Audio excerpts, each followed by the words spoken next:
Bismillahirrahmanirrahim. Assalamualaikum warahmatullahi wabarakatuh.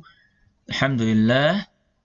Wassalatu wassalamu ala rasulillah wa ala alihi wa ashabihi wa mawala. Amma ba'd. Ikhwati fillah. A'adzakumullahu jami'an. Taib. Mubasharatan. Iktisaran lil waqti. Nuwasil darsana al-yawm. Al-an wasalna ila bayani ahammi af'alillahi ta'ala allati yufridu biha fi rububiyyatihi.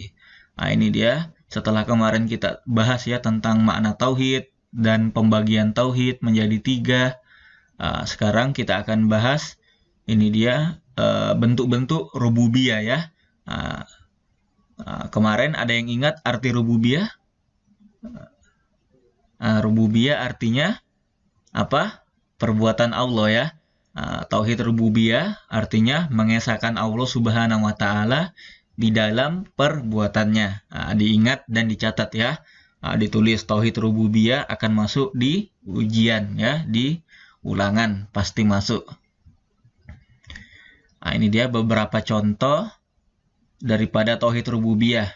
Yang pertama, ifradullahi ta'ala bil khalq. Mengesahkan Allah, mengifradkan Allah di dalam penciptaan. Bahwasannya meyakini hanya Allah Subhanahu wa taala itu pencipta satu-satunya di muka bumi. Ini dia rububiyah ya, tidak ada sesuatu yang lain selain Allah yang bisa menciptakan. Itu ya dalilnya. Ini dia surah Az-Zumar ayat 26, Allahu khaliqu kulli syai'. Khaliqu kulli syai'. Allah adalah pencipta segala sesuatu. Langsung aja ya. Ini ya kurang lebih sama, menunjukkan bahwasannya Allah menciptakan segala sesuatu. Ayat kedua daripada contohnya. Kita pindah ke contoh yang kedua daripada tauhid rububiyah. Ifradullahi ta'ala birrizq. Birrizqi. Mengifradkan Allah, mengesahkan Allah di dalam pemberi rezeki. Artinya meyakini ya dengan keyakinan yang benar, yang kokoh, yang tidak ada keraguan bahwasannya Allah itu maha memberi rezeki. Hanya Allah yang memberi rezeki segala makhluknya ya. Antum misalkan dapat duit, entah itu dapat dari hadiah, dapat dari orang tua, uang jajan, dari paman, dari kakak dan lain sebagainya. Itu semua hanyalah perantara ya. Itu perantara rezeki dari Allah. Yang memberikan rezeki sesungguhnya hanyalah Allah Subhanahu wa taala. Kalau Allah tidak takdirkan, kalau Allah tidak memberikan menggerakkan orang tua antum atau om antum, saudara antum untuk memberikan antum uang, maka tidak akan bisa memberinya ya. Karena Allah Subhanahu wa taala yang menetapkan rezeki kita. Ini dalilnya. Kita langsung ke ke syahid ya. Inti daripada pembahasannya di ayat ini. Ini dia. Ghairum. Hal min khaliqin ghairallahi yarzuqukum. Ini Allah tantang kepada kita ya. Apakah ada yang selain daripada Allah bisa memberikan kita rezeki? Tidak ada ya. Kalau antum minta rezeki jangan jangan merengek-rengek ya. Kalau nggak dikasih uang sama orang tua, minta duit minta duit aku mau beli HP aku mau beli kuota ini kurang benar ya. Yang benar minta sama Allah Subhanahu wa taala ya. Memang nggak apa-apa antum minta duit sama orang tua antum pun mungkin sekarang belum balik ya, belum ada masih kewajiban orang tua. Tapi ingat ya, yang membolak-balikan hati, yang bisa menjadikan orang tua antum memberi rezeki, siapa? Allah Subhanahu wa taala.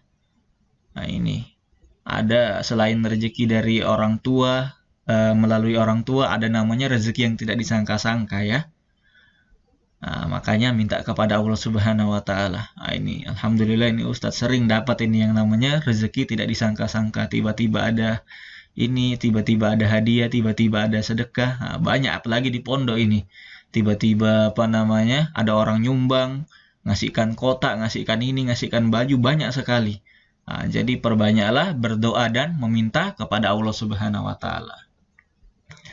Kita lanjut, contoh yang ketiga, ya yang pertama tadi mengesahkan Allah dalam hal penciptaan, hanya Allah yang menciptakan. Yang kedua, hanya Allah yang memberi apa? Rezeki. Sekarang yang ketiga, ifradullahi ta'ala bil ihya wal imatah. Mengesahkan Allah dalam apa ini? Ihya, mematikan, menghidupkan dan mematikan. Huwa i'tiqadul jazim bi annahu yuhyi wa yumit. Yuhyi wa yumit. Ini artinya mengesahkan Allah, meyakini bahwasannya hanya Allah yang bisa menghidupkan dan mematikan makhluknya. Manusia nggak bisa ya. Kalau Allah takdirkan kita masih hidup, walaupun kita ditikam, walaupun kita jatuh dari tempat yang tinggi, tetap ya masih hidup kalau Allah mentakdirkan. Contohnya ini terjadi ya di perang perang Uhud. Ini ada sahabat yang namanya Tolha. Gelar beliau ini Syahid Al-Hayy, syahid yang hidup. Kenapa dinamakan syahid yang hidup? Biasanya orang kalau dikatakan syahid itu udah mati ya. Ini sahabat ini dikisahkan ketika perang itu beliau tertancap 70 anak panah di badannya. Bayangi 70 ya. Kita aja kena satu jarum jahit aja udah sakit. Ini 70 anak panah. Bayangkan ya, menancap di tubuhnya siapa tadi? Tolha ya. Tapi dengan izin Allah, Tolha ini masih hidup.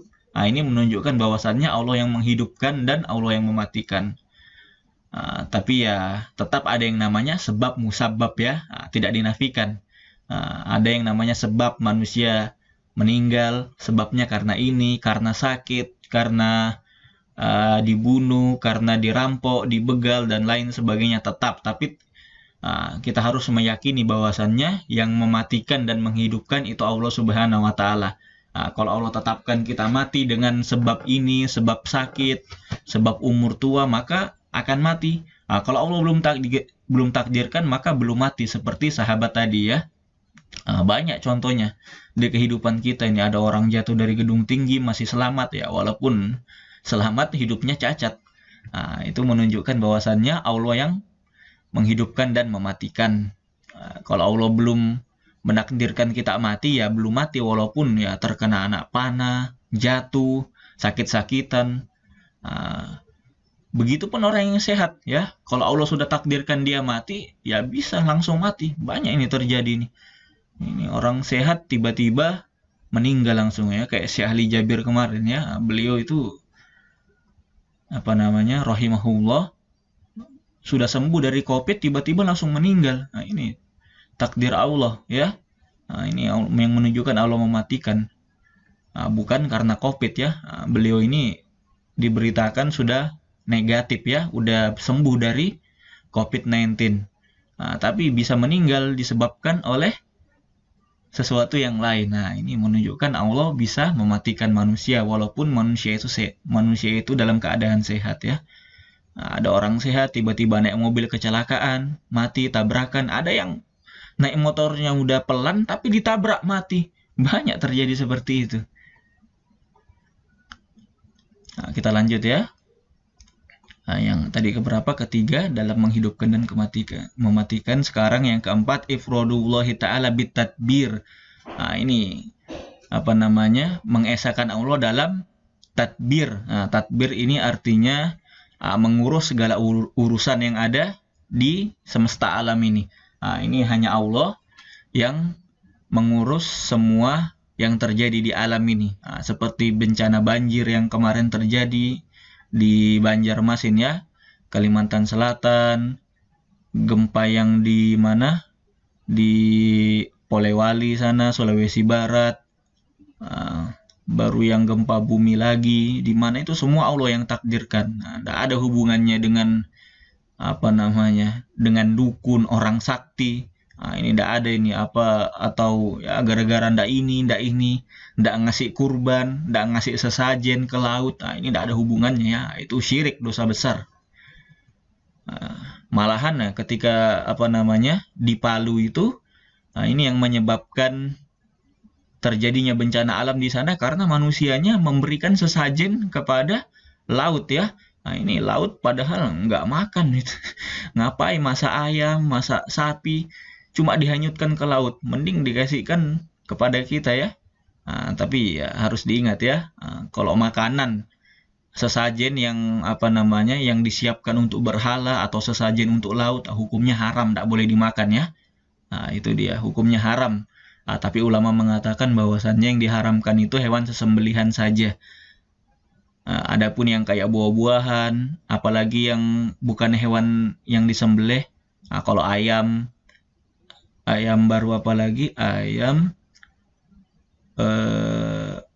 sapi, itu tidak boleh ya. Kalau buah-buahan ini masih berbeda pendapat ya. Ada yang mengatakan boleh, tapi ya, sebaiknya kita jauhi, jangan memakan makanan yang disiapkan untuk berhala ya, untuk sesajen ritual-ritual syirik yang lain sebagainya.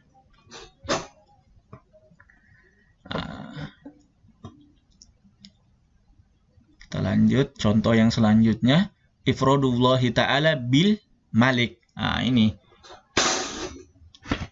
contoh yang ke berapa ini? Rububiyah yang ke-6 ya, atau ke-5 lupa Ustadz. Mengesahkan Allah dalam kerajaan, maksudnya penguasa, hanya Allah,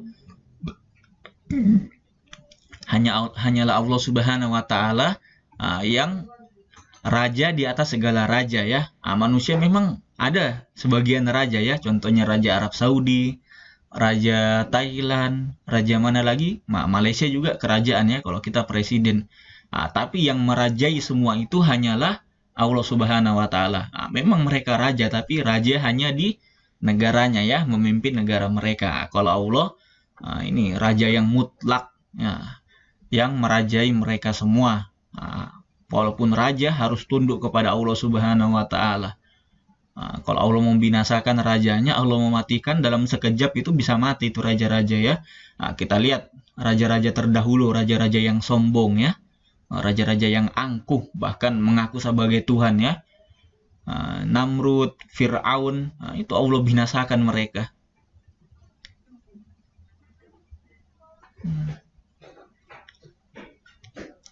Kita lanjut lagi. An-nas mafturuna ala tauhid. Di sini di buku ini dijelaskan bahwasannya manusia itu difitrahkan. Artinya difitrahkan itu udah bawaannya.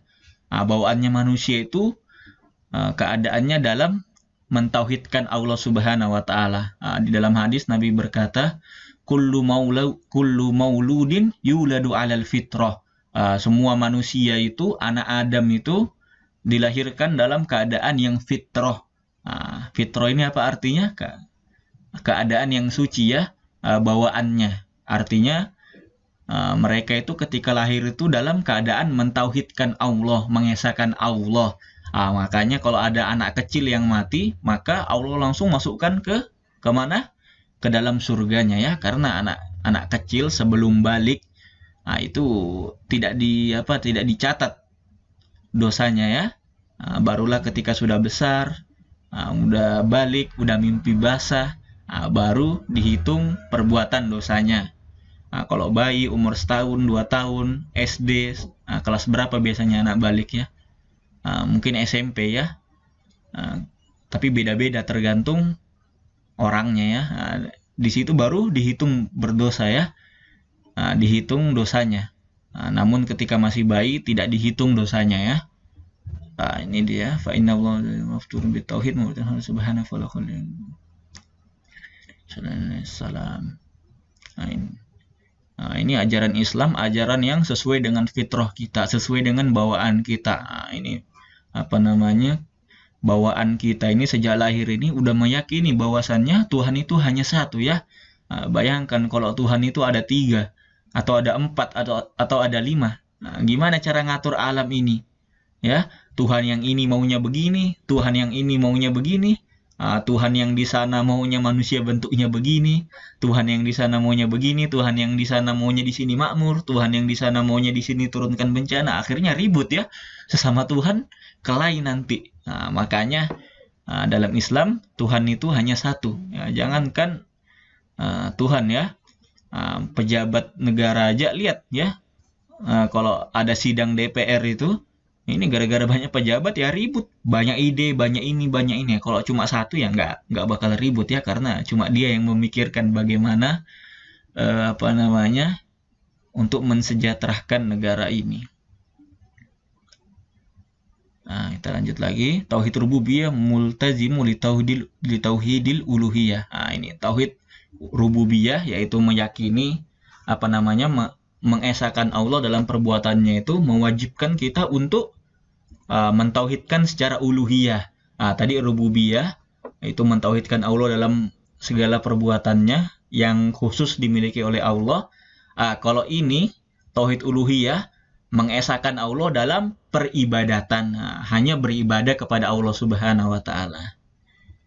Nah, ini orang sudah mengaku bahwasannya Allah itu yang menciptakan kita, Allah itu Tuhan kita, Allah yang memberikan kita rezeki, maka dia wajib untuk menyembah hanya kepada Allah Subhanahu wa taala. Kalau namanya orang mengakui Allah tapi tidak sholat, tapi tidak puasa, tidak mengerjakan semua perintah, ini Islam KTP aja ya. Bahkan ada ulama yang berpendapat bahwasannya orang yang dengan sengaja meninggalkan sholat bisa dihukumi kafir. Karena ini ibadah yang paling utama ya, sholat ya. Tidak ada gunanya hidup tidak ada ibadah ya. Kita lanjut. La yakunul abdu muwahidan bimujarrad i'tirafuhu bitauhidi rububiyah. Seseorang itu tidak menjadi orang yang bertauhid hanya mengakui tauhid rububiyah. Artinya kalau orang hanya meyakini Allah itu pencipta, Allah itu yang memberikan rezeki, Allah yang mematikan kita, itu belum dianggap mentauhidkan Allah, mengesahkan Allah, sampai dia mentauhidkan Allah dalam uluhiyah, dalam peribadatan ya. Jadi wajib ya, kalau mau mengesahkan Allah, kalau mau mentauhidkan Allah, harus mengesahkan Allah dalam rububiyah, yaitu perbuatannya Allah Subhanahu wa taala, meyakini Allah pencipta dan lain sebagainya. Harus juga beribadah hanya kepada Allah Subhanahu wa taala. Ini dia poin pentingnya ya. Ini dicatat ini. Tidak cukup mengakui bahwasannya Allah itu pencipta, tapi harus juga mentauhidkan dalam ibadah ya. Tidak cukup, tidak dikatakan seseorang itu bertauhid ya, sampai dia mentauhidkan Allah secara rububiyah dan uluhiyah. Ini dalilnya ya. Surah Az-Zukhruf ayat 78. Wala in sa'altahum man khalaqahum la yaqulunallah fa anna yufakun. Jikalau engkau wahai Nabi Muhammad menanyakan kepada orang-orang jahiliyah siapa yang menciptakan mereka, maka mereka menjawab Allah, la yaqulunna Allah fa anna yufakun. Tapi mereka ibadahnya kepada berhala juga. Di sini lihat contohnya ya, orang-orang orang-orang jahiliyah terdahulu ya, jahiliyah Arab di zaman Nabi ya, mereka meyakini bahwasannya Allah itu Tuhan mereka, Allah yang memberikan rezeki, tapi mereka tidak mentauhidkan Allah secara uluhiyah, yaitu secara ibadah. Mereka mengakui Allah sebagai Tuhan, tapi mereka juga menyembah berhala. Ini makanya mereka dikatakan tidak bertauhid ya, dikatakan musyrik, kafir. Mereka percaya Allah yang menciptakan, Allah yang mematikan, Allah yang menghidupkan. Tapi mereka juga menyembah berhala. Mereka ya sujud kepada berhala, menganggap berhala ini bisa memberikan perlindungan, bisa menjauhkan dari mara bahaya. Ini dia yang membuat mereka kafir ya, musyrik, orang-orang jahiliyah. Di samping mereka meyakini Allah, tapi mereka juga menyembah berhala. Makanya Nabi Muhammad datang untuk mentauhidkan manusia secara sempurna, baik dalam keyakinan dan dalam perbuatan dan amalan. Makanya kalau sekarang manusia hati-hati ya, cuma mentauhidkan Allah secara rububiyah aja. Allah itu pencipta, Allah itu yang mematikan, Allah yang menghidupkan, tapi tidak mentauhidkan dalam ibadah, masih pakai jimat, percaya dukun. Hati-hati, bisa keluar dari Islam. Bukan Ustadz katakan keluar dari Islam ya, bisa keluar dari Islam. Kalau syiriknya itu parah. Tapi kalau yang yang Arab-Arab jahiliyah terdahulu itu memang udah parah ya, sampai sujud kepada patung-patung.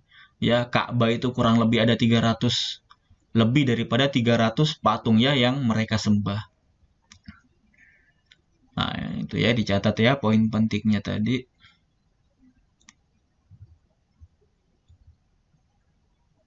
Nah, ini kita bahas sedikit ya, tauhid uluhiyah. Tauhid uluhiyah ma'khudatun minat ta'ahlu wa huwa at-ta'abbud. Artinya uluhiyah itu ibadah ya. Ini secara syariat, ini dicatat syar'an ifradullah subhanahu wa ta'ala bil ibadah bi jami'i anwa'iha. Arti daripada tauhid uluhiyah ialah mengesahkan Allah di dalam segala bentuk peribadatan. Ibadah ini banyak ya. Contohnya doa. Antum berdoa itu ibadah. Tidak boleh antum berdoa kepada selain Allah. Bahkan meminta kepada Nabi itu tidak boleh ya. Karena Nabi manusia biasa yang Allah berikan wahyu. Yang bisa mengabulkan doa kita hanya Allah. Dalam nazar, dalam sesembelihan, nahar. Ini ibadah ini banyak ya. Ada ibadah zohir, ibadah hati, dan ibadah ibadah batin, ibadah hati, dan ibadah zohir ya, amal perbuatan kita. Semua sesuatu yang Allah cintai, yang bisa mendapatkan pahala itu dihitung ibadah ya. Ini wajib kita mentauhidkan Allah dalam ibadah ya. Segala bentuk ini tawakal, khauf, takutnya hanya kepada Allah. Ya, artinya bukan takut ada yang namanya takut bawaan ya. Takut kepada takut kepada hewan binatang buas, ular, itu takut bawaan, bukan takut dalam peribadahan ya. Yang dimaksud ini takut dalam peribadahan. Warrohbah, rohbah ini ketakutan juga ya, rohbah keinginan, wal inabah ya. Taubat hanya kepada Allah. Dinamakan tauhid uluhiyah, sumya bi tauhid uluhiyah li annal uluhiyah wasfullahi ta'ala. Karena uluhiyah itu merupakan sifat Allah Subhanahu wa ta'ala. Artinya ilah juga artinya Tuhan ya. Tuhan ini merupakan sifat Allah ya, yang hanya dimiliki khusus bagi Allah ya. Fallahu dzul ilahiyah. Allah itu memiliki sifat uluhiyah alladzi ta'allal qulub likamalil mahabbah. Yang mana hati kita ini hanya hanya beribadah kepada Allah Subhanahu wa ta'ala likamalil mahabbah, dengan kesempurnaan kecintaan, wa ta'zim wal ihlal, dan dengan pengagungan dan ihlal ini penghormatan ya, war roja wal khauf, dan juga dengan pengharapan, harus berharap kepada Allah Subhanahu wa ta'ala. Jangan berharap hanya kepada makhluk ya, wal khauf, dan ketakutan ya, takut dalam peribadatan. Terakhir, ini dia asma'u tauhid uluhiyah. Nama-nama lain daripada tauhid uluhiyah ya. Yang pertama tauhidul ibadah. Sama ya, tauhid uluhiyah artinya mengesahkan dalam ibadah. Di sini ibadah ya. Tauhidul ibadah karena berhubungan dengan ibadah. Lalu yang kedua tauhidul irodah. Mentauhidkan Allah dalam kehendaknya, yaitu kehendaknya apa? Agar kita beribadah hanya kepada Allah. Kemudian tauhidul maksud. Ini maksud amalan kita hanya kepada Allah, ikhlas hanya kepada Allah Subhanahu wa ta'ala. Dan yang terakhir, ini tertutup ini ya, tauhidul amal. Mentauhidkan Allah dalam segala bentuk amal perbuatan kita ya, bahwasannya kita hanya beramal, beribadah hanya kepada Allah Subhanahu wa ta'ala. Ini saja, hadanallahu wa iyyakum, subhanakallahumma wa bihamdika, asyhadu an la ilaha illa anta astaghfiruka wa atubu ilaik. Assalamualaikum warahmatullahi wabarakatuh.